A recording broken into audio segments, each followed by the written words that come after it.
이제 이쯤 되면 진짜 막 나가자는 거죠. 80년 강주와 도대체 뭐가 다르죠? 지금 신동욱 의원이 발끈하는 이유가 뭐죠? 본인 스스로 생각하기에는 그렇죠. 사실관계가 아니니까 발끈하는 거죠. 어디서 못된 그런 이야기를 갖다가 여기서 함부로 펼칩니까? 네, 오늘 문화체육관광위원회 전체 회의가 왜 열렸냐?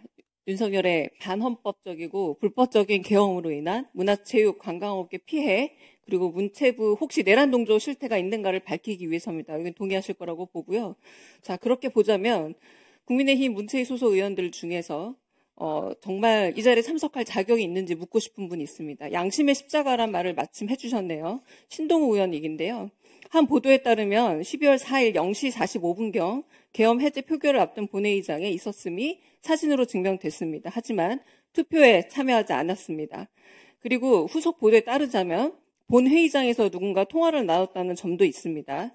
추정되는 시간은 곽종근 전 특정사령관이 국방위원회에서 4일 0시 30분에서 40분 사이 의결 종족수가 안 채워졌다고 의원들을 끄집어내라라는 윤석열의 지시가 있었다고 증언한 시간과 비슷합니다. 추경호 원내대표도 전 원내대표도 우원식 국회의장과 두 차례 통화하며 시간을 더 달라라고 지연을 요구하기도 했습니다. 자, 이 부분에 있어서 언론이 인터뷰를 요청한 걸로 알고 있습니다만 신동우 의원은 헌정을 위협하는 행위를 했음에도 불구하고 당시 행적에 대해 사실 확인도 없고 입장을 요구하는 언론사 취재에도 불응하고 있는 것으로 알고 있습니다. 양심의 십자가라는 표현처럼 계엄 해제를 위해서 국회 담벼를 넘었던 수많은 동료 의원들이 있습니다. 최영두 의원께서는 마산에서 올라와서 표결이 끝났음에도 불구하고 담을 넘은 걸로 저는 확인했습니다. 자, 계엄 때문에 일상을 위협받고 있는 이 국민들 앞에서 지금 이 진상조사를 위한 이 자리에 양심의 십자가를 걸고 신동우 의원께서 언론에도 취재에 응하지 않았던 그날의 행적, 그리고 사실 확인, 입장 표명을 먼저 해주셔야 이 자리에 있을 자격이 있다라고 저는 보고요. 전재수 위원장께도 이 부분에 대한 명확한 해명, 그리고 사유를 혹은 사죄를 표명하는 신상 발언을 요구해 주실 것을 부탁드립니다. 이제 이쯤 되면 진짜 막 나가자는 거죠. 첫 번째, 언론의 취재에 응하지 않은 적 없습니다. 무슨 근거로 그렇게 말씀하시는 거죠? 제가 질문하는 거 아닙니다. 제 눈 한번 보세요. 제가 언론의 취재에 응하지 않은 적 없습니다. 요청 오는 언론마다 제가 소상하고 상세하게 설명을 드렸습니다. 그리고 무슨 얘기인지를 잘 모르겠는데 무슨 특정 사령관이 어쩌고 저쩌고 하는 그 얘기가 왜 이 상황에서 나오는지 잘 모르겠습니다. 일단 사실관계부터 제가 먼저 말씀을 드리겠습니다. 당일 밤에 저도 국회 본회의장으로 들어갔습니다. 이 계엄은 막아야 하는 계엄이라고 생각을 했습니다. 그래서 국회 본회의장으로 들어갔습니다. 그러나 저희 당 상황이 수많은 의원들이 12시를 전후해서 국회가 막혀 있었기 때문에 못 들어오는 상황이었습니다. 물론 담을 넘어와야 되냐 하는 문제는 그거는 담을 넘어야 된다고 생각했던 분도 있고 지금 담을 넘어야 되는 상황인지가 불명확했던 분도 있기 때문에 그 부분을 강요할 것은 아니라고 생각을 합니다. 그것은 정치인으로서 역사와의 대화를 통해서 본인이 정리할 문제입니다. 다른 국회의원이 왜 너는 담을 넘지 않았냐고 따질 문제는 아니라고 생각을 합니다.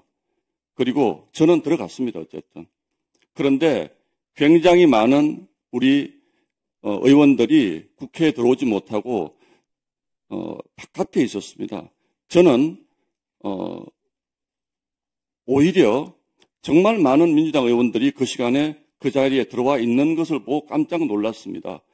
아니 우리 의원들은 지금 집에서 늦게 되게 비슷하게 저는 출발을 했을 것이라고 생각하는데 굉장히 많은 민주당 의원들이 들어와 있어서 곧 계엄이 해제되겠구나라고 생각을 했습니다. 이미 의결 정족수가 거의 채워진 상태였습니다. 그래서 제가 이 자리에서 이런 얘기까지 해야 될지 모르겠는데 저는 일부 저희 당 의원들과도 통화를 했고 추경호 원내대표와도 통화를 해서 지금 이런 상황이니 본회의장으로 오시는 것이 좋겠다라는 얘기를 했습니다. 그 얘기를 저희 당 의원들도 다 들었습니다. 스피커폰을 두고 얘기했습니다.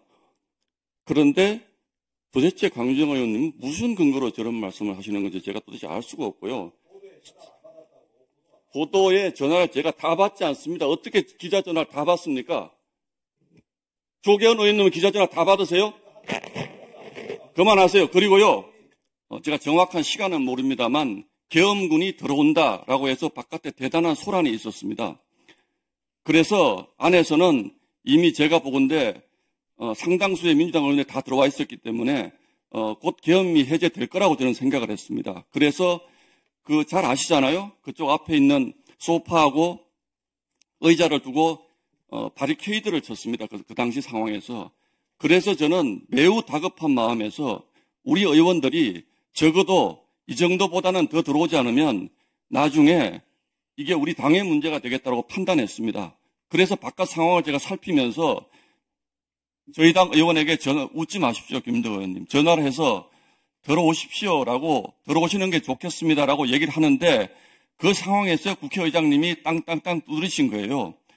만약에 쿠데타가 성공을 했었으면 어땠을까요? 그들은 국회의원들을 어디에 감금할 것인지 계획까지 다 잡아놨습니다. 그게 실패했기 때문에 우리가 지금 이 논의를 하는 거거든요. 옛날 이야기 아닙니다. 오늘 일어났던 사건에 대해서 우리가 평가하는 부분이고요. 신동욱 의원님 이야기하셨던 80년대 언론 지형과 다르다. 도대체 뭐가 다르죠? 계엄군이 총칼을 들고 국회에 난입해서 국회의원들을 끌어내라라고 대통령이 명령하는 이 과정에 있어서 80년 강주와 도대체 뭐가 다르죠? 두 번째, 언론 자유를 침해한다고요?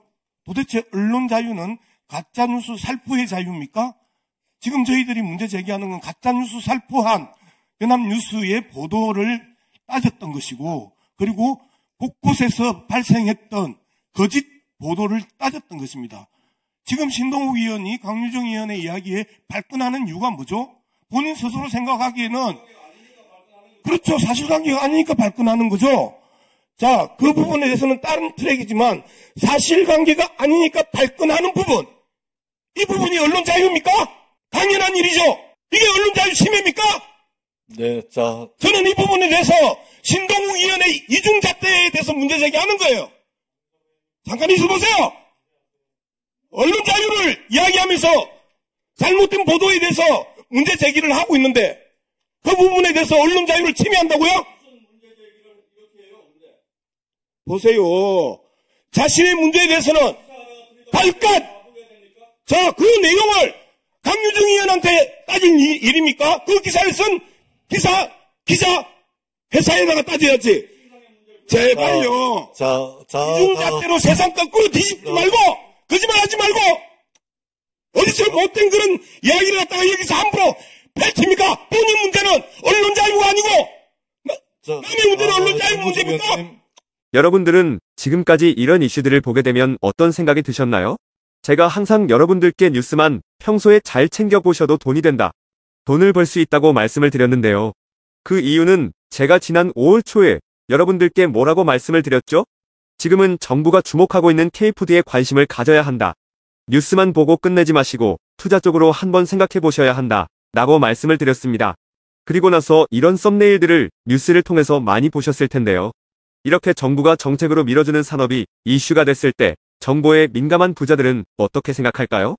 K푸드 관련주는 뭐가 있는지, 어떤 종목이 나에게 돈을 벌어다 줄 수 있는지를 생각한다고 말씀을 드렸죠?